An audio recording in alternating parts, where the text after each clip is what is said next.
லூக்கா எழுதின சுவிசேஷம் 5ஆம் அதிகாரத்தை நாம் திருப்பிக் கொள்வோம். லூக்கா 5 4 முதல் 7 வசனங்களை நான் வாசிக்கலாம். அவர் போதகம் பண்ணி முடித்த பின்பு சீமோனை நோக்கி, ஆழத்திலே தள்ளி கொண்டு போய் மீன் பிடிக்கும்படி உங்கள் வலைகளை போடுங்கள் என்றார். அதற்கு சீமோன், ஐயரே, முழுவதும் நாங்கள் பிரயாசப்பட்டும் ஒன்றும் அகப்படவில்லை. ஆகிலும் உம்முடைய வார்த்தையின்படியே வலையை போடுகிறேன் என்றான். அந்தப்படியே அவர்கள் செய்து தங்கள் வலை கிழிந்து போகத்தக்கதாக மிகுதியான மீன்களை பிடித்தார்கள். அப்பொழுது மற்ற படவிலிருந்த கூட்டாளிகள் வந்து தங்களுக்கு உதவி செய்யும்படிக்கு சைகை காட்டினார்கள். அவர்கள் வந்து 2 படவுகளும் அமழத்தக்கதாக நிரப்பினார்கள். ஆண்டுடைய நல்ல நாம் மகிமைப்படுவதாக.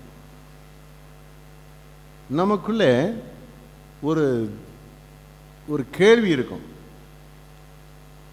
சிலருக்குள்ளே ஒரு விரக்தியும் இருக்கிறது. என்ன விரக்தின்னு சொன்னால், நான் கஷ்டப்படுறேன், பிரயாசப்படுறேன், ஆனால் எந்த ஒரு பலனும் என் வாழ்க்கையில் இல்லையே. அங்கே ஓடுறேன், இங்கே ஓடுறேன், கஷ்டப்படுறேன், இரவும் பகலும் வேலை செய்கிறேன், என் முழு பலத்தோடு நான் வேலை செய்கிறேன், கடினமாக பிரயாசப்படுறேன், ஆனால் என் வாழ்க்கையில் என் வாழ்க்கையில் மாத்திரம் ஏன் ஆசீர்வாதம் வர மாட்டேங்குது என்ற கேள்வி என்ன செய்யும் உங்கள் வாழ்க்கையில் இருக்கும். தேவன் அதுக்குரிய பதிலாக இன்றைக்கு இந்த வார்த்தையை நமக்கு தருகிறார். கர்த்தருக்கு ஸ்தோத்திரம் உண்டாகுதா. வேதம் சொல்லுகிறது, 128ஆம் சங்கீதம் 2வது வசனத்தில் வாசிக்கிறோம், உன் கைகளின் பிரயாசத்தை நீ சாப்பிடுவாய். நீ உன் கைகளின் பிரயாசத்தை சாப்பிடுவாய். நீ பிரயாசப்படுவ, அந்த பிரயாசத்தில் என்ன இருக்குது? பலன் இருக்கும். அந்த பலனை நீ செய்வாய், அனுபவிப்பாய். இதுதான் வாக்கு தத்தம்.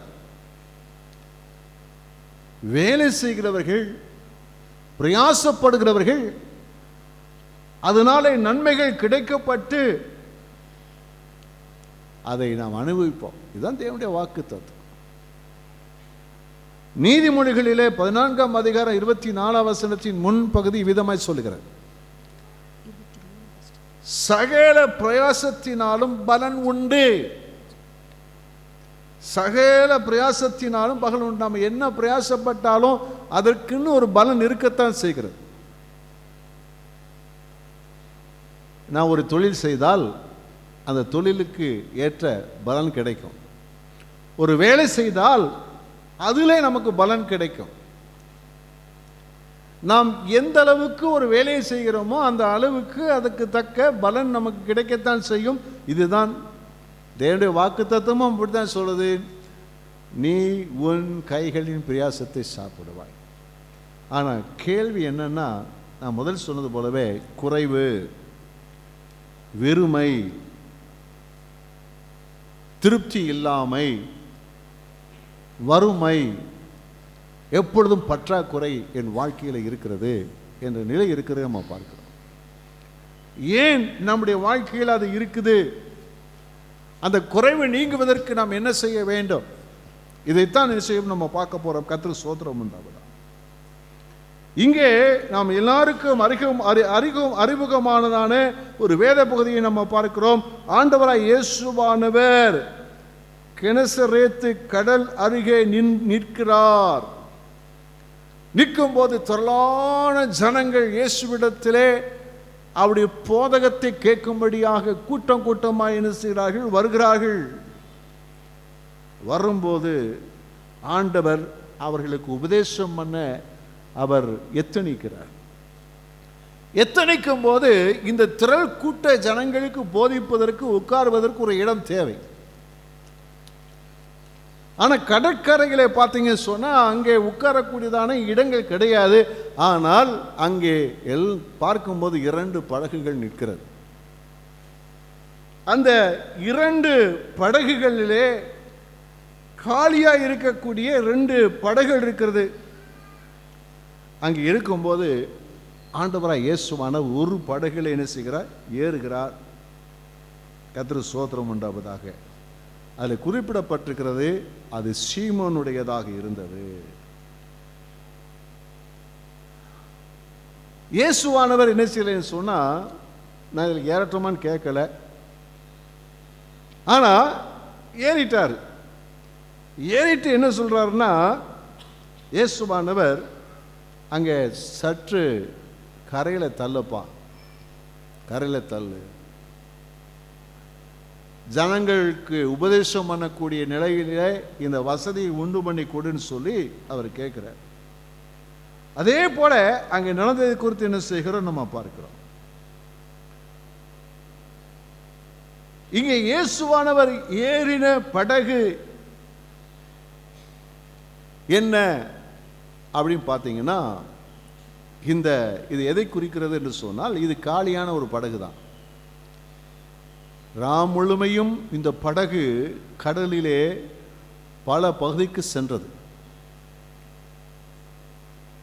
அது பிரயாஸ் அங்கும் இங்கும் இங்கும் அங்கும் அங்கும் அங்கும் சுத்தி சுத்தி சுத்தி சுத்தி அதில் இருக்கக்கூடியவர்கள் மூலமாக அவைகள் வலைகள் வீசப்பட்டு வீசப்பட்டு வீசப்பட்டு அது நிறைய பிரயாணம் பண்ணிடுச்சு. பிரயாணப்பட்டதான அது அப்படிப்பட்ட ஒரு நிலையில் இருந்ததான ஒரு படகு. ஆனால் இப்போ இயேசு என்ன செய்ய, ஏறி இருக்கிற ஒரு படகாக என்ன செய்கிறது இருக்கிறது.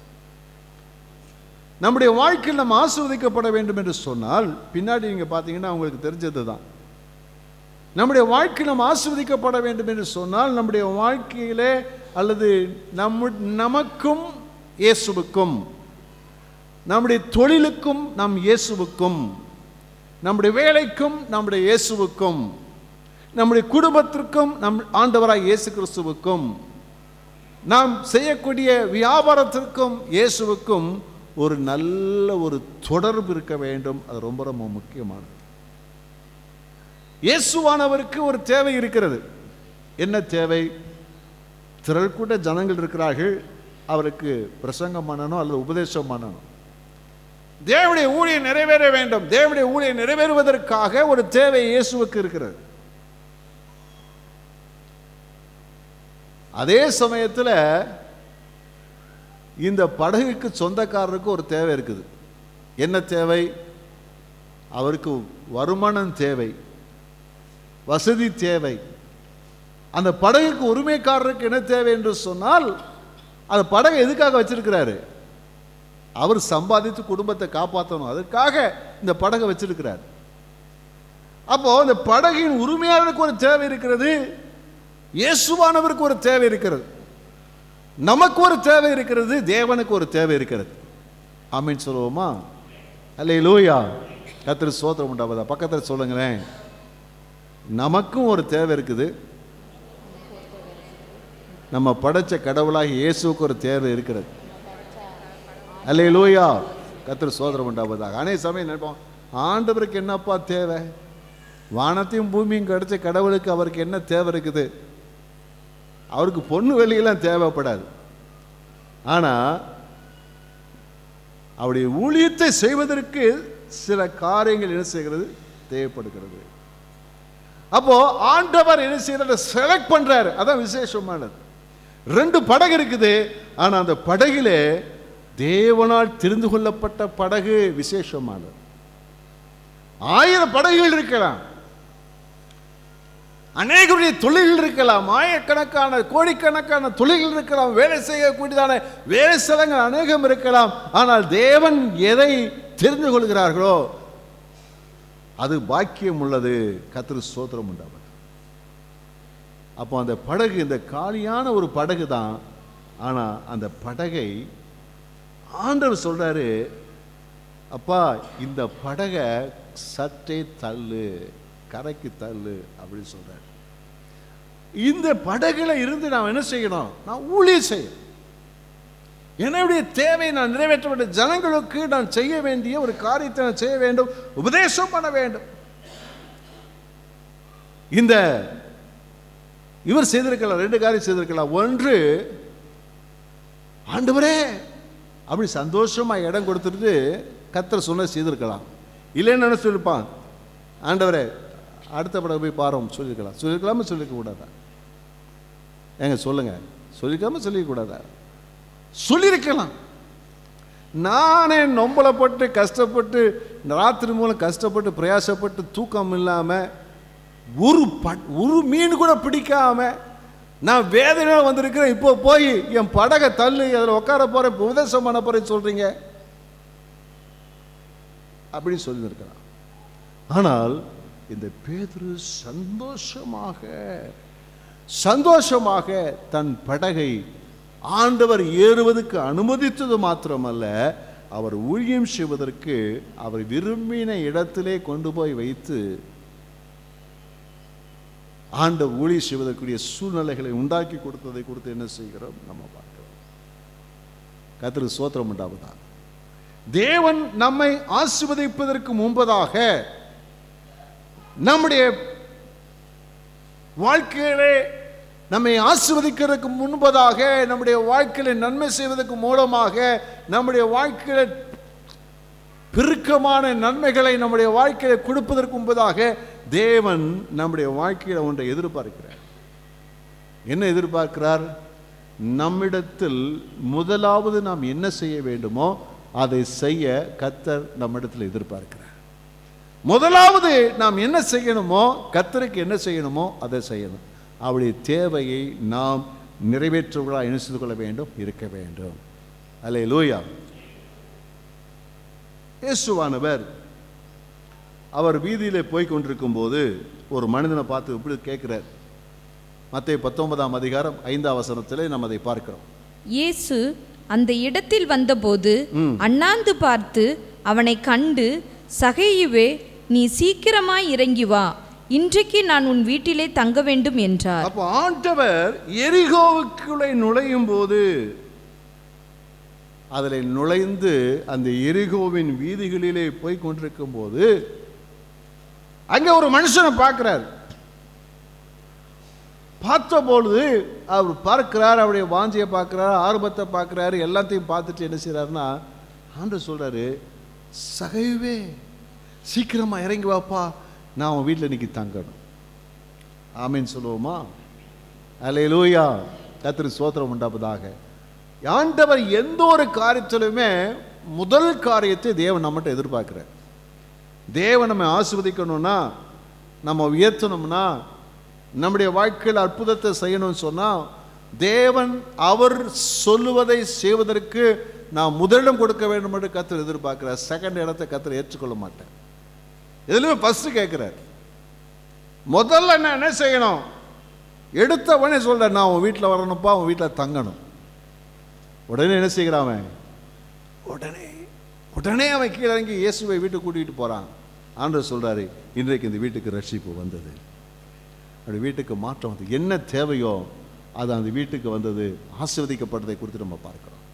இன்றைக்கு ஆண்டவராக இயேசுவானவர் முதலில் நம்முடைய வாழ்க்கையில் எதை எதிர்பார்க்கிறார் சொல்லி சொன்னால், நம்முடைய உள்ளமாகிய வீட்டை எதிர்பார்க்கிறார். நம்ம இருதயத்தை கர்த்தருக்கு கொடுக்கணும். நம்முடைய இருதயத்தை தங்க விரும்புகிறார். நம்முடைய இருதயத்தில் வாசம் பண்ணி அவர் விரும்புகிற காரியத்தை நமக்குள்ளே அவர் நிறைவேற்ற விரும்புகிறார். சகையுடைய வாழ்க்கையை பார்த்தீங்கன்னா, அவனுடைய சம்பாத்தியம் எப்படி இருந்தது சொன்னா, அநித்தியமான பாவத்தினாலே உண்டான அந்த வருமானமாக இருந்தது. அப்போ ஆண்டவர் என்ன சொல்றாரு? அவனுடைய வீட்டிலே தங்கி அவனை மாற்றி அவனுடைய வாழ்க்கையிலே ரட்சிப்பை கொடுக்க விரும்பினார். அவன் வீட்டுக்கு வரும்போதே அவனுடைய உள்ளத்தில் ஆண்டவருடைய கிரியை காணப்பட்டது. மனம் திரும்பினான். மனம் திரும்பியதற்குரிய வார்த்தைகளை அவன் சொன்னான். ஆண்டவர் சொல்றாரு, இந்த வீட்டுக்கு ரட்சிப்பு வந்தது. அல்லேலூயா. அப்போ இயேசுவுக்கு முதலிடம் கொடுக்கும்போது நம்முடைய வீட்டில் நம்முடைய வாழ்க்கையில் என்ன தேவையோ அது சந்திக்கப்படுவதை குறித்து என்ன செய்கிறோம் நம்ம பார்க்கிறோம். இதுதான் நம்முடைய வாழ்க்கையில் நம்ம செய்ய வேண்டிய முதலாவது காரியம். நம்ம பார்க்கிறாரு, இவன் எந்த இடத்தை கொடுக்கிறான், எனக்கு என்னத்தை கொடுக்கிறான் என் வாழ்க்கையிலே, அல்லது இந்த இந்த இந்த மகனோ இந்த மகளோ எனக்கு எந்த இடத்துல அவர் இருக்கிறார், முதல்ல கொடுக்கிறாரா அல்லது கடைசியில் இருக்குதா அப்படின்னு பார்க்கிறார். ஆமென். கேட்ட மாத்திரத்தில் இந்த பேதுரு என்ன செய்கிறான்? உடனே அதை கரைக்கு தள்ளிடுவதை பார்க்கிறோம். ஆண்டவர் எதிர்பார்க்கிறார். நம்ம வீட்டிலே மனதிலே தங்க விரும்புகிறார், உள்ளத்திலே தங்க விரும்புகிறார். கர்த்தருக்கு ஸ்தோத்திரம் உண்டாகும். மத்தேயு 6ஆம் அதிகாரம் 33ஆம் வசனம். முதலாவது தேவனுடைய ராஜ்யத்தையும் அவருடைய நீதியையும் தேடுங்கள். அப்ப எதை தேட சொல்றாரு? அடுத்து எதை கொடுக்கிற கேட்கிறாரு நம்மகிட்ட? முதலாவது எதை நம்மகிட்ட எதிர்பார்க்கிறார்? எதை கொடுக்க சொல்றாரு? நீ என்ன செய்யணும்? வாழ்க்கையில தேவனுடைய ராஜ்யத்தை, அவருடைய நீதியை தேடு. முதல்ல அதை செய்ப்பா, ஃபர்ஸ்ட் அதை செய்ப்பா. நான் அவன்கிட்ட அதைத்தான் எதிர்பார்க்கிறேன், உன்ட்ட அதைத்தான் எதிர்பார்க்கிறேன். உனக்கு 1000 வேலை இருக்கலாம், அல்லது 1000 உன்னுடைய வாழ்க்கையில் 1000 விதமான கனவுகள் இருக்கலாம், அல்லது உன்னுடைய வாழ்க்கையில் 1000கணக்கான உன்னுடைய நோக்கங்கள் இருக்கலாம், ஆசைகள் இருக்கலாம். ஆனால் அது நிறைவேறணும்னா நீ என்ன செய்யணும்? நீ முதலாவது தேவனுடைய ராஜ்யத்தை தேடு, வசனத்தை வாசி, சத்தியத்தை தேடு. தேவனுடைய வசனத்தை வாசித்து அதில் நடப்பதற்கு உன்னுடைய வாழ்க்கையில் இடம் கொடு. தேவனுடைய ராஜ்யத்தின் நீதி என்ன இருக்குதோ அந்த தேவ ராஜ்யத்தின் நீதி வேதத்தில் எழுதப்பட்டிருக்கிறது. அந்த சத்தியத்தை நீ அறிந்து அந்த சத்தியத்தில் நட அப்படின்னு சொல்லி கர்த்தர் நம்மகிட்ட எதிர்பார்க்கிறார். நம்மகிட்ட ஆண்டவர் கேட்கிற காரியம் அதுதான் முதலாவது. அடுத்து என்ன சொல்றாரு பாருங்க, மத்தேயு 23 36 முதல் 37 வசனங்கள். நியாயப்பிரமாணத்திலே எந்த கற்பனை பிரதானமானது என்று கேட்டான். ஒரு நியாயசாஸ்திரி வருகிறார், இயேசுவை சோதிக்கும்படியாக ஒரு கேள்வியை கேட்கிறான். அவன் கேட்கிறான், நியாயப்பிரமாணத்தில் பிரதான கற்பனை என்ன அப்படின்னு சொல்லும்போது ஆண்டவர் சொல்றாரு, வாசிங்க. இயேசு அவனை நோக்கி, உன் தேவனாகிய கர்த்தரிடத்தில் உன் முழு இருதயத்தோடும் உன் முழு ஆத்மாவோடும் உன் முழு மனதோடும் அன்பு கூறுவாயாக. ஆண்டவர் சொல்ற முதல் கற்பனை, முதலாவது என்ன செய்யனா, உன் ஆண்டவரிடத்தில் அன்பு கூறுவாயாக. முழுமையான அன்பு. எப்படி? முழு இருதயத்தோட, முழு மனதோட, முழு ஆத்மாவோட நீ இடத்துல என்ன செய்? அன்பு கூறுவாயாக. உன் வாழ்க்கையில நீ இடம் கொடுத்தல் என்று சொல்லுவது இதுதான். உங்க வாழ்க்கையில் என்ன செய்து இடம் கொடுத்து முதலாவது கர்த்தருக்கு என்ன செய்து கொள்ள வேண்டும்? இப்படிப்பட்டதான இடத்தை நம்ம கொடுக்க வேண்டும். கர்த்தர் நம்மகிட்ட என்னத்தை எதிர்பார்க்கிறார்? நீங்கள் என்ன தொழில் செய்தாலும் சரி, என்ன வேலை செய்தாலும் சரி, என்ன வியாபாரம் பண்ணாலும் சரி, நம்முடைய வாழ்க்கையில் நாம் எதுக்கு கவனம் செலுத்தணும்னு சொன்னால், நம்முடைய உள்ளத்தையும் நம்ம இடத்தையும் கர்த்தருக்கு என்ன செய்யணும்? கொடுக்க ஆயத்தமாக இருக்கணும். நம்ம வீட்டை கர்த்தருக்கு கொடுக்க ஆயத்தமாக இருக்கணும். நம்ம வீட்டில் இயேசு வாசம் பண்ணணும், இயேசு தங்கி இருக்க வேண்டும், அதுக்கு இடம் கொடுக்க வேண்டும். இரண்டாவது, நம்முடைய வீட்டிலே, நம்முடைய தொழிலிலே, நம்முடைய வேலைகளிலே நாம் எதிரை பிரதானப்படுத்த வேண்டும் என்று சொன்னால் தேவனுடைய ராஜ்யத்திற்கும் நீதிக்கு அடுத்தவைகளுக்கு நாம் முதலிடம் கொடுக்க வேண்டும். நம்முடைய காரியங்களை நீங்கள் பார்த்தீங்கன்னு சொன்னால், அதில் நம்முடைய வேலை செய்கிற இடமா இருந்தாலும் சரி, தொழில் செய்கிற இடமா இருந்தாலும் சரி, வீடுகளாக இருந்தாலும் சரி, எல்லா இடங்களிலும் நாம் சத்தியத்திற்கு நடக்குவதற்கு ஏதுவான வழிகளை அங்கே வைத்திருக்க வேண்டும். தேவனிடத்தில் எந்த இடமா இருந்தாலும் சரி, அந்த இடத்துல நாம் அன்பு கூற வேண்டும். எப்படி? முழுமையான கர்த்தருக்கு ஸ்தோத்திரம் உண்டாகும். முழுமையான அன்பு என்ன செய்து கொள்ள வேண்டும்? நாம் கொள்ள வேண்டும். அல்லேலூயா. கர்த்தருடைய நல்ல நாமம் மகிமைப்படுவதாக. கர்த்தருக்கு ஸ்தோத்திரம். அன்பு கூறுதல். நாம் எந்த வேலை செய்தாலும் அந்த இடத்திலே நாம் கர்த்தரை மகிமைப்படுத்தக்கூடிய ஒரு நபராக நாம் இருக்க வேண்டும். நாம் செய்கிற வேலை மூலமாக தேவன் மகிமைப்பட வேண்டும். அந்த இடத்தின் மூலமாக தேவனுடைய ராஜ்யமும் தேவனுடைய நீதியும் அங்கே கைகொள்ளப்பட வேண்டும். அந்த இடத்திலே நாம் தேவனை முழுமையாக அன்பு கூறுவது வெளிப்பட வேண்டும். கர்த்தருக்கு ஸ்தோத்திரம் உண்டாகும். அல்லேலூயா. நீங்கள் வேலைக்கு போகிற இடத்துல எப்படி இருக்கிறீங்க? உங்கள் பிஸ்னஸில் நீங்கள் எப்படி இருக்கிறீங்க? உங்கள் தொழிலில் நீங்கள் எப்படி இருக்கிறீங்க? இதில் பிரதானமாக கவனம் செலுத்துகிறீர்களா?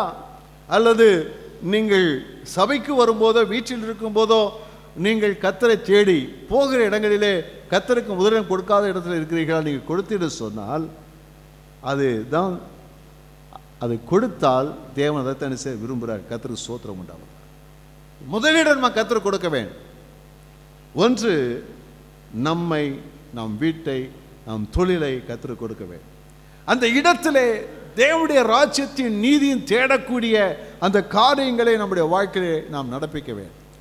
மூன்றாவது, அப்படிப்பட்ட சூழ்நிலையிலும் நாம் எங்கே நம்முடைய தொழில் இருந்தாலும் என்ன வேலை செய்தாலும் அந்த இடத்திலும் நாம் தேவனிடத்திலே அன்பு கூறுவதை நாம் வெளிப்படுத்தக்கூடியவர்களாக இருக்க வேண்டும். ஆமேன் சொல்லுவோமா? அல்லேலூயா. கர்த்தருக்கு ஸ்தோத்திரம் உண்டாவதாக.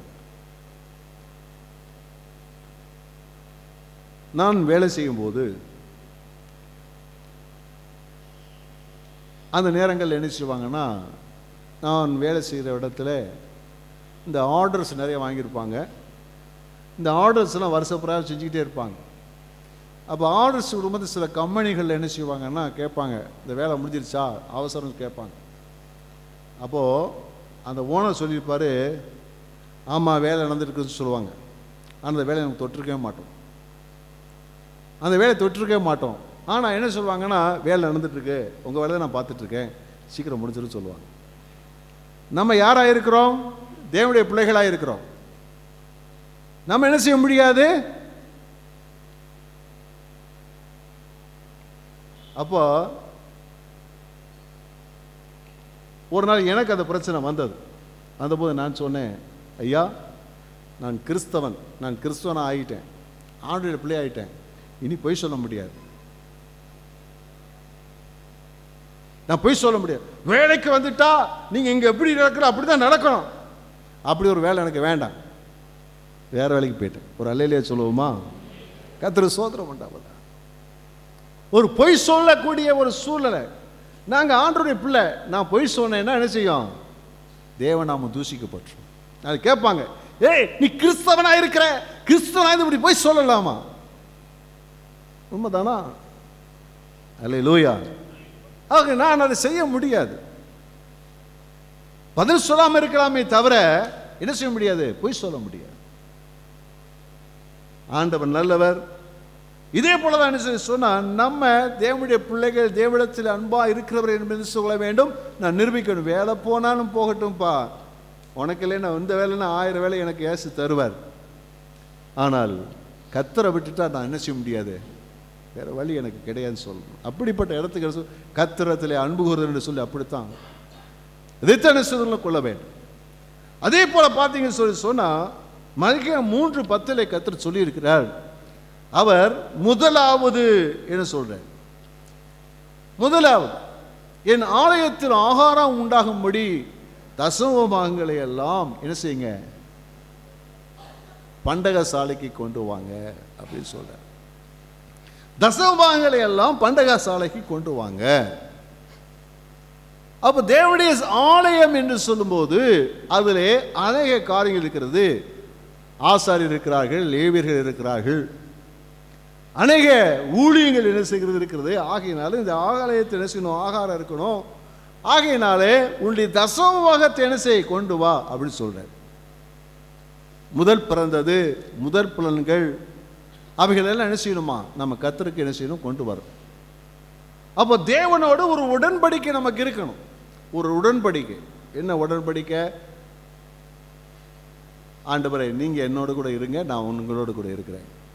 என் தொழில் உங்க தொழில் தான், நீங்க என்னோட கூட இருங்க. நான் என் தொழிலில் தேவனுடைய ராஜ்யத்துக்கும் நீதிக்கு எதுவாக நம்ம நடக்குவேன். நான் எந்த நிலையிலும் நான் உம்மிடத்தில் அன்பு கூறுவதை நான் விளங்க பண்ணுவேன்.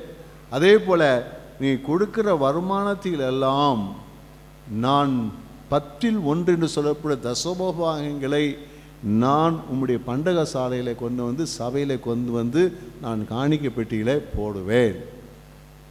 உண்மைதானா? அல்லேலூயா.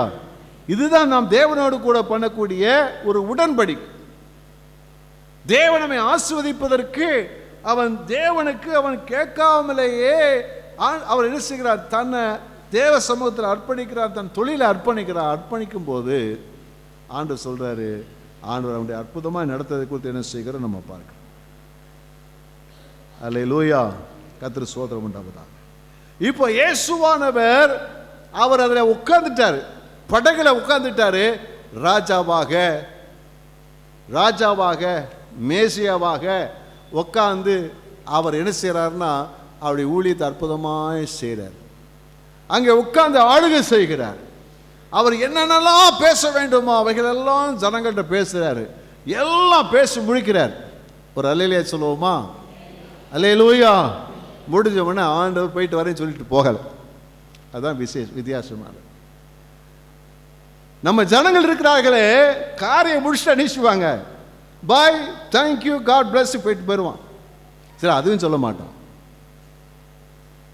நம்ம ஊரில் வெளிநாட்டுக்காரனுக்கானே அவன் என்ன செய்வானா, ஏதாச்சும் ஒரு காரியத்தை நன்மை செஞ்சா ரொம்ப நன்றின்னு சொல்லுவான். நம்ம ஊரில் அதையும் செய்ய மாட்டான்.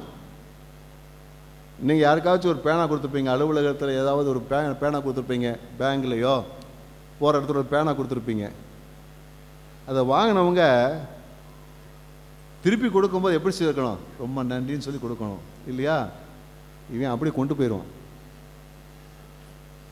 அதுக்காகத்தான் என்ன செய்யணும், பேனா மூடி எடுத்துகிட்டு கொடுக்குறது.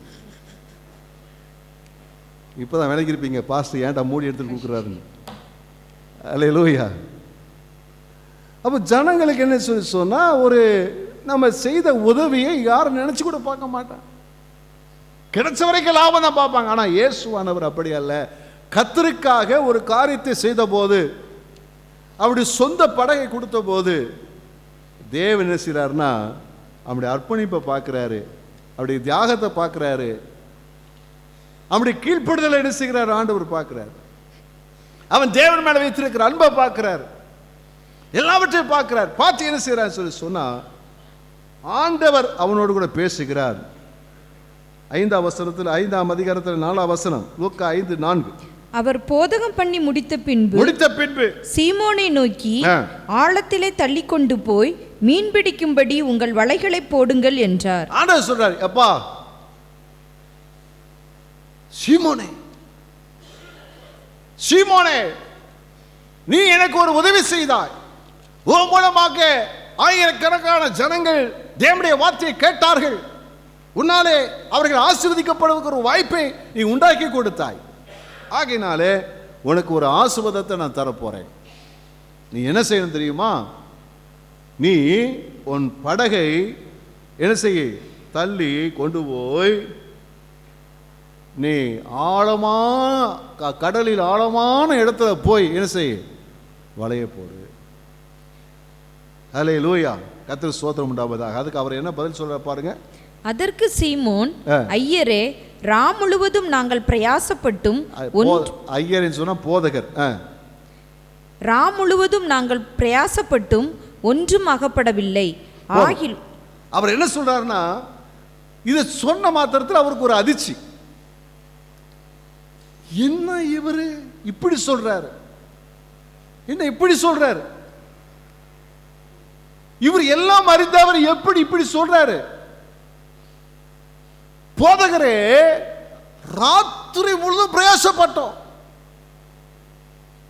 ஒரு சின்ன குஞ்சு மீன் கூட அகப்படல, எப்படி சொல்றீங்க? வாயில வார்த்தை வந்துருச்சு, உள்ளத்துல வார்த்தை வந்துருச்சு, சொல்லிட்டாரு. உடனே சுதாரிச்சுக்கிட்டாரு.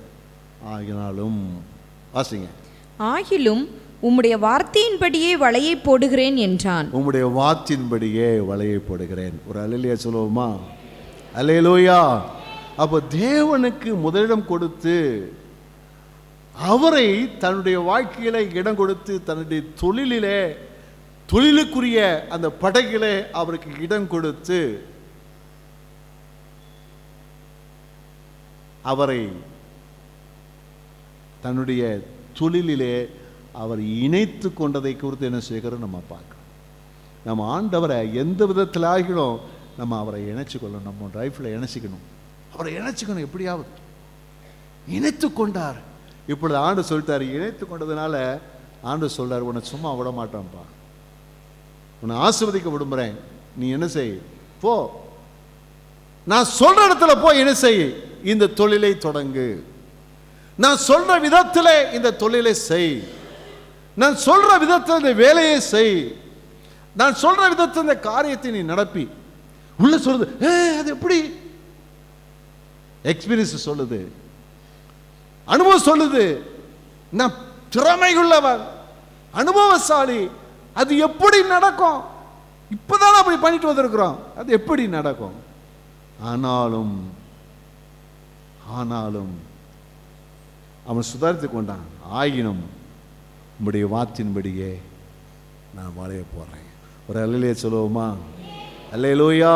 கர்த்தர் ஸ்தோத்திரம் உண்டாவதாக. ஆண்டவர் நாம் தேவனோடு இணைந்து இருக்கும் போது, அவருக்கு முதலிடம் கொடுத்து அவர் சொன்னவைகளை செய்யும் போது, அவருக்கு நம்முடைய வாழ்க்கையை இடம் கொடுக்கும் போது, ஆண்டவர் நமக்காக அவர் கிரியை செய்ய ஆரம்பிக்கிறார். அப்போ ஆண்டவர் நம்மோடு பேசுவார், நமக்கு புரியாததை பேசுவார். சில சமயங்களில் அந்த காரியங்கள் எப்படிப்பா நடக்கும், இது நடக்குமா நடக்காதா தெரியாது, ஆனாலும் ஆண்டவர் பேசுவார். வேதம் சொல்லுகிறது, அப்படி ஆவியானவர் தாமே போதிப்பார், நடத்துவார். ஆவியானவர் தாமே போதிப்பார், நடத்துவார். இயேசுவானவர் ஆவியானவர் வழியாக நம்மோடு பேசுகிறார். அவர் நம்மோடு பேசுவார். இது இப்படி செய்து பேசுவார், இந்த விதத்தில் செய்ய சொல்வார், இவரை பாரு சொல்லுவார், அங்கே போன்னு சொல்லுவார். நேற்று தான் போயிட்டு வந்திருப்பீங்க, அந்த இடத்துல ஒண்ணுமே இருக்காது, ஆண்டவர் சொல்ல போயிட்டு வாப்பா அப்படின்னு சொல்லுவாரு. அல்ல இதை செய்ய சொல்லுவார். நம்ம உடனே என்ன செய்ய சொன்னா, உம்முடைய வார்த்தையின்படியே. அல்லேலூயா. கர்த்தர் ஸ்தோத்திரம். நம்ம வாழ்க்கையில ஒன்றை கற்றுக்கொள்ள வேண்டும். என்ன கற்றுக்கொள்ள சொன்னா, கர்த்தர் பேசுவதை கேட்பதற்கு கற்றுக்கொள்ள வேண்டும். கர்த்தர் நம்மோடு பேசுவதை கற்றுக்கொள்ள வேண்டும். ஆண்டவர் தினந்தோறும் நம்மோடு பேசிக்கொண்டே இருக்கிறார். அநேகர் அந்த ஆண்டுடைய வார்த்தைகளை கேட்டும் அறியாதிருக்கிறார்கள். இவரை போல இருக்கிறாங்க, அந்த சின்ன சாமுவேல் போல. தேவன் பேசுறார், சாமுவேலே பேசுறார். அப்போ இவர் யாரை தேடி போறாரு? ஏலி என்ற ஆசாரியரை, அந்த போதகரை நோக்கி போறாரு. ஐயா கூப்பிட்டீங்களா? இல்லப்பா. அவர் கற்றுக் கொடுக்கிறார். தேவன் பேசுறார் சொல்லும் போது கற்றுக் கொடுக்கிறார். என்ன சொல்லு? தேவன் பேசும்போது எனக்கு இந்த குரல் கேட்ட என்ன செய்யும்? கர்த்தாவே சொல்லும், அடியேன் கேட்கிறேன். அல்லேலூயா. கர்த்தருடைய வார்த்தையை நாம் கேட்க வேண்டும். கர்த்தர் பேசுறதை கேட்கணும். கேட்கும் போது கர்த்தர் நம்மோடு கூட என்ன செய்கிறார்? அவர் பேசுறதை நீங்க பார்க்க முடியும், அவர் பேசுறதை நீங்க கேட்க முடியும். அந்த கேட்கறது மாத்திரமல்ல, அதன்படி நாம் செய்ய இடம் கொடுக்கணும். கர்த்தர் நம்மகிட்ட பேசும்போது அதை அப்படியே சொல்லணும். இங்க உட்காராத, எந்திரி, நட, போயிடணும். இங்க போ, அங்க உட்காரு, இதை செய்ய, பைபிளை படி, பைபிளை படிக்கணும். இல்ல இந்த போ, இந்த இடத்துல போய் இதை பண்ணு அப்படின்னு சொல்லும்போது நீங்க அப்படியே பண்ணி பாருங்க, பெரிய வெற்றியை பார்ப்பீங்க. நடக்க முடியாத காரியங்கள் நடக்கிறவங்க பார்ப்பீங்க. அல்லேலூயா. தேவன் நம்மோடு கூட இருக்கிறார், நம்மை நேசிக்கிறார், நமக்கு உதவி செய்ய விரும்புகிறார். அவர் நம்மோடு இடைப்படுகிற ஆண்டவராக இருக்கிறார். அதனால தான் காலைதோறும் அவருடைய கிருபை புதிதாக இருக்கிறது. காலையில் ஆண்டவருடைய சத்தத்தை கேட்க பழகணும். ஆண்டவரே என்னோட பேசுங்க, வேதத்தை எடுத்துட்டு உட்காரணும், என்கிட்ட பேசுங்கப்பா, பேசுங்க. இன்னைக்கு என்ன செய்யணும், ஏது செய்யணும்? அந்த தேவ பிரசனத்தை காலையிலேயே நிரம்பும் போது, நம்ம போகும்போதும் வரும்போதும் வேலை செய்யும் போதும் நம்முடைய காரியங்கள் எல்லாவற்றிலும் கர்த்தர் நீங்க பேசுவதை என்ன செய்வீங்க? அங்க பாரு, அவர் சொல்றாரு, ஆகிலும் உம்முடைய வார்த்தையின்படியே, ஆகிலும் உம்முடைய வார்த்தையின்படியே. இதுதான் நம்முடைய வாழ்க்கையில இருக்க வேண்டிய, தெரிந்து கொள்ள வேண்டிய ஞானமுள்ள ஒரு அற்புதமான ஒரு காரியம். அவங்க சொன்னாங்க, இவங்க சொன்னாங்க, அவங்க சொன்னாங்க, அவங்க சொன்னாங்க இல்ல, கர்த்தர் என்ன சொல்றார் என்று சொல்லுவாங்க. சிலர் சொல்லுவாங்க, பிரசங்கத்தை சொல்லும்போது சொல்லுவாங்க, என்ன சொல்லுவாங்கன்னா, முதல் வாரம் ஒரு பிரசங்கம் என்ன பேசணும், ரெண்டாவது வாரம் என்ன பிரசங்கம், மூணாவது வாரம் என்ன பிரசங்கம் பண்ணணும், நாலாவது வாரம் என்ன பிரசங்கம் பண்ணணும், வாரத்தில் வருஷத்தில் ஒவ்வொரு வாரம் 54 வாரங்களும் என்ன பிரசங்கம் பண்ணணும் ஒரு தரப்பை வச்சு அவங்களா பிரசங்கம் பண்ணுவாங்க. நான் சொல்லுவேன், இல்லை, கர்த்தர் சபைக்கு என்ன பேச சொல்லுகிறாரோ அதைத்தான் நாம் சபையில் பேச வேணும்னு சொல்லுவேன். அல்லேலூயா, அல்லேலூயா. 1000 பிரசங்கள் பண்ணிடலாம், ஆனால் கர்த்தர் என்னை எதை பேச சொல்லுகிறாரோ, எதை பேச சொல்லுகிறாரோ, எதை செய்ய சொல்லுகிறாரோ அதை செய்யும்போது அதில் ஆசீர்வாதம் இருக்கிறது.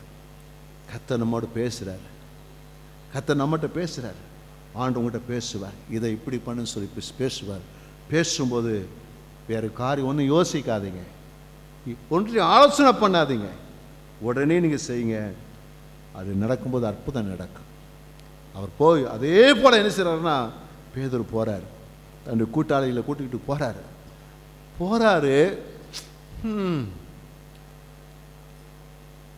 திரும்ப இந்த பக்கம் தான் சுற்றினேன், சுற்றி சுற்றி சுற்றி சுற்றி வலையை போட்டு போட்டு போட்டு போட்டு அலசி அலசி அலசி அலசி ஒரு குஞ்சு மீன் கூட என்ன செய்யலை, கிடைக்கல. ஆண்டவர் சொல்லிட்டாரு, நம்ம செய்யாமல் இருக்கக்கூடாது. அவர் ஆண்டவர், செய்யாமல் இருக்கக்கூடாது.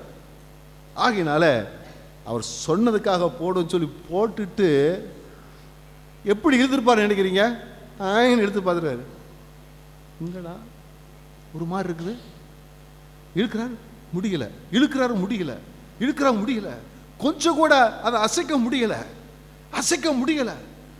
ஆஹா, என்னமோ நடந்திருக்குது, ஏதோ நம்முடைய வலையில சிக்கி இருக்குது. ஆஹா அப்படின்னு சொல்லி பக்கத்து போட்டில் இருக்கவங்களாம் கூப்பிட்டு வாங்கன்னு இழுத்தா இழுத்தா, ஐயோ, மீனுன்னா பார்த்தீங்கன்னா அந்த படகு நிறைஞ்சி அடுத்த படகு நிறையத்தக்கதாக மீன்களால் ஆசீர்வாதங்களால் ஆண்டவர் நிரப்பி கொடுத்ததை என்ன செய்கிறோம் நம்ம பார்க்கிறோம். அல்லேலூயா, அல்லேலூயா. கர்த்தர் அப்படித்தான் நம்ம ஆசீர்வதிக்க விரும்புகிறார். கர்த்தர் நம்ம அப்படித்தான் ஆசீர்வதிக்க விரும்புகிறார். தேவன் நம்ம ஆசீர்வதிச்சார்னா அந்த நிறைவாய் ஆசீர்வதிப்பாரு. இதை பார்த்த மாத்திரத்தில் இந்த பேதுருக்கு என்ன செய்வதுன்னு தெரியல, என்ன பேசுறது தெரியல. ஆண்டவர் பார்த்தா, ஆண்டவரே நான் பாவியான மனுஷன், உன்னை நேசித்து தான் வந்திருக்கிறாரு, உன்னை நேசித்து தான் உனக்கு உதவி செய்திருக்கிறாரு. ஆனா அவனுக்குள்ள ஒரு பய உணர்வு. ஏன் சொன்னா, பிரமிப்பு உண்டானபடினால அவன் செய்தான். தேவன் என்ன செய்றாருன்னா, பிரமிக்கத்தக்கதான விதங்களிலே நமக்கு அற்புதங்களை செய்து தேவன் ஆசீர்வதிக்க வல்லவராகவே இருக்கிறார். அல்லேலூயா, கர்த்தருக்கு ஸ்தோத்திரம் உண்டாவதாக. ஆண்டவருக்கு இந்த நாட்களில் நம்ம கொடுப்போம், நம்முடைய வாழ்க்கையை கொடுப்போம், நம்முடைய வீட்டை கொடுப்போம், நமக்குரிய எல்லாவற்றையும் கொடுப்போம், நமக்கு இருக்கக்கூடிய தொழிலை கொடுப்போம், வேலைகளை கொடுப்போம். எல்லாவற்றையும் தேவனுக்கு கொடுக்கும் போது தேவன் அதில் இருந்து தேவன் மகிமைப்படுவதற்கு ஏதுவாக, தேவனுடைய காரியங்கள் நடப்பதற்கு ஏதுவாக நாம் இடம் கொடுக்கும் போது தேவன் அதே இடத்தை வச்சு என்ன செய்வார்னா ஆண்டவர் ஆசீர்வதிக்கிறார். ஹல்லேலூயா. எதை நாம் கொடுத்தோமோ அது நிரம்பத்தக்கதாக தேவன் நம்மை ஆசீர்வதிக்கிறார். ஹல்லேலூயா. கர்த்தருக்கு ஸ்தோத்திரம் உண்டாவதாக. நம்முடைய ஆண்டவர் எவ்வளவு நல்லவன் சொல்லி பாருங்க. இந்த ரகசியத்தை அநேகர் அறியாதிருக்கிறார்கள். இந்த நாட்களில் கர்த்தர் அதை நமக்கு ஞானமுள்ள தேவன் தருமாறாக. கர்த்தருக்காக நாம் கொடுக்கும்போது நம்முடைய இருதயத்தை, வேலையை, தொழிலை நாம் கொடுக்கும்போது தேவன் அளவில்லாமல் ஆசீர்வதிக்கிறதற்கு இந்த வேத வசனம் உங்களுக்கு என்ன செய்கிறது? அது என்ன சொல்றது? அதுக்கு வாரண்டின்னு சொல்லுவா, தமிழில் என்ன சொல்றது? ஹல்லேலூயா. அது உங்களுக்கு என்ன செய்கிறது சொன்னால் அது வாரண்டி கொடுக்குது, வாரண்டி கொடுக்குது. அதை செய்தால், இப்படி செய்தால் நாம் நிச்சயமாய் ஆசீர்வதிக்கப்படுவோம். ஆண்டவர் வேதம் சொல்லுது, இஸ்ரவேலை ஆசீர்வதிப்பதே கர்த்தருக்கு பிரியம். ஆவிக்குரிய இஸ்ரவேலாக இருக்கக்கூடிய நம்மை ஆசீர்வதிப்பதே கர்த்தருக்கு பிரியம். தேவன் நம்மை ஆசீர்வதிக்க அவர் உண்மையுள்ளவராகவே இருக்கிறார். ஹல்லேலூயா, ஹல்லேலூயா. கர்த்தருக்கு ஸ்தோத்திரம் உண்டாவதாக. இந்த மாதத்தில் தேவன் நமக்கு கொடுக்கிற வாக்குத்தத்தம் என்னவென்று சொல்லி நான் பார்ப்போமானா, என்ன கொடுத்துருக்கிறான்னு சொல்லி சொன்னால், உபாகமம் 28ஆம் அதிகாரம். அந்த வசனத்தின்படியே தேவன் நம்மோடு கூட ஆசீர்வாதத்தை தேவன் தர உண்மையிலவராக இருக்கிறார். 28ஆம் அதிகாரம் 11வது வசனம். உபாகமம் 28ஆம் அதிகாரம் 11வது வசனம். இன்று நான் உனக்கு விதிக்கிற உன் தேவனாகிய கர்த்தருடைய கட்டளைகளின்படியெல்லாம் செய்ய நீ கவனமாய் இருக்கும்படிக்கு அவர் சத்தத்திற்கு உண்மையாய் செவி கொடுப்பாயானால், அவர் சத்தத்திற்கு உண்மையாய் செவி கொடுப்பாயானால் உன் தேவனாகிய கர்த்தர் பூமியில் உள்ள சகல ஜாதிகளிலும் உன்னை மேன்மையாக வைப்பார். ஹல்லேலூயா. எல்லாம் பைபிள் எடுத்துட்டு அப்படியே எந்த சொல்லுங்க பார்ப்போம். Glory to God. கரங்கள் அந்த பைபிளில் அந்த வசனத்தை வச்சுக்கிட்டு எல்லாம் எந்த சொல்லுங்க பார்ப்போம். Glory to Father. ஆண்டவர் சொல்றார், நான் சொன்ன இந்த வார்த்தையின்படி நீ செய்ய கவனமாக இருந்து தேவனாகி என்னுடைய சத்தத்துக்கு உண்மையாக செவி கொடுப்பாயானால் உன்னை ஆசீர்வதிப்பம்பா. எப்படி ஆசீர்வதிப்பேன் தெரியுமா? பூமியில் உள்ள சகல ஜாதிகளிலும் உன்னை மேன்மையாக வைத்து ஆசீர்வதிப்பேன். எல்லாம் கரங்களை உயர்த்தி, எவ்வளவு நல்ல தேவன் நீங்கள் ஆண்டவரே, எவ்வளவு நல்ல தேவன் ஆண்டவரே, நீங்கள் எவ்வளவு நல்ல தேவன் ஆண்டவரே. ஷமனா தல ரஹமனா தல ரஹமனா ஷதரபா. இந்த வார்த்தையின்படியே என்னை ஆசீர்வதிங்க, இந்த வார்த்தையின்படி என்னை ஆசீர்வதிங்க. கர்த்தர் சொல்லுவைகளை கேட்டு நடப்பதற்கு என் ஆத்துமாவில் இடம் கொடுக்கிற ஆண்டவரே, என் இருதயத்தை திறந்து நான் இடம் கொடுக்கிற ஆண்டவரே, என் இருதயத்தை திறந்து இடம் கொடுக்கிற ஆண்டவரே, இந்த வார்த்தையின்படியே என்னை ஆசீர்வதிங்க. ஹல்லேலூயா. ஆண்டவரே, இந்த பேதுருடைய படகு நிரம்பப்பட்டு அவன் பிரமிக்கத்தக்கதாக அந்த படகு நிரம்பினது போலவே இந்த நாட்களை கர்த்தர் எங்களுடைய வாழ்க்கையை நிரம்ப பண்ணுங்க ஆண்டவரே. உங்களுடைய ஜனங்களை ஆசீர்வதிங்க ஆண்டவரே. உங்களுடைய ஆசீர்வாதத்தினால் உங்களுடைய ஜனங்கள் ஆசீர்வதிக்கப்படுவார்களாக. கர்த்தர் பெரிய காரியங்கள் செய்யுங்க. இயேசுவின் நாமத்தில் நல்ல பிதாவே, ஆமென். ஆமென்.